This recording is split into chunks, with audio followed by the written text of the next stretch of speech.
আচ্ছা, তৃণমূলের তো কোনো নার্সিংহোম ছিল না, বা কোনো রাজনৈতিক দলের তো নার্সিংহোম থাকে না। যেমন বাচ্চা হয় তেমন কর্মী জন্মায় বা নেতা জন্মায়, এমন তো নয়, তাই তো?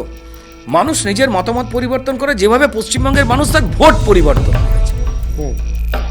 সেও তো রাজনৈতিক কর্মী, প্রকট আর প্রচ্ছন্ন, বা সেও তো রাজনৈতিক সমর্থক। তাহলে সে প্রথমে কংগ্রেসকে ভোট দিল, ওই বাড়ির লোক, তারপর 34 বছর ধরে সিপিএমকে ভোট দিল, তারপর ওই বাড়ির লোকই তারপর পাল্টে গিয়ে সে তৃণমূলকে ভোট দিল, তারপর 2019 থেকে অর্ধেক বিজেপিকে দিচ্ছে। তাহলে তারা কি?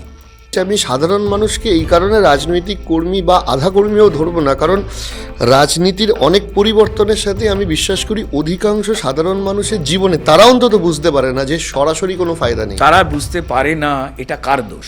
এটা অনেক ক্ষেত্রে কিন্তু রাজনীতিবিদদেরও দোষ। আর্থিক কাঠামোর জন্য, আর্থিক বিন্যাসের জন্য, কোনো সরকারি পদ্ধতির ভুল প্রয়োগের জন্য যদি মানুষের জনজীবনকে আমি উন্নত না করতে পারি, সেখানে সরকারের অপরাধ রয়েছে। ব্যর্থতা নয়, এটা অপরাধ। কিন্তু আমি নাগরিক হিসেবে আমি আমার অধিকারটুকু জানবার জন্য সময় ব্যয় না করে আমি যদি পরিষ্কার মোবাইলে অ্যান্ড্রয়েড অন করে টালালা লালালা গান দেখি, বস, তাহলে আমিও কি দোষী নয়? কোথাও তো আমিও দোষী।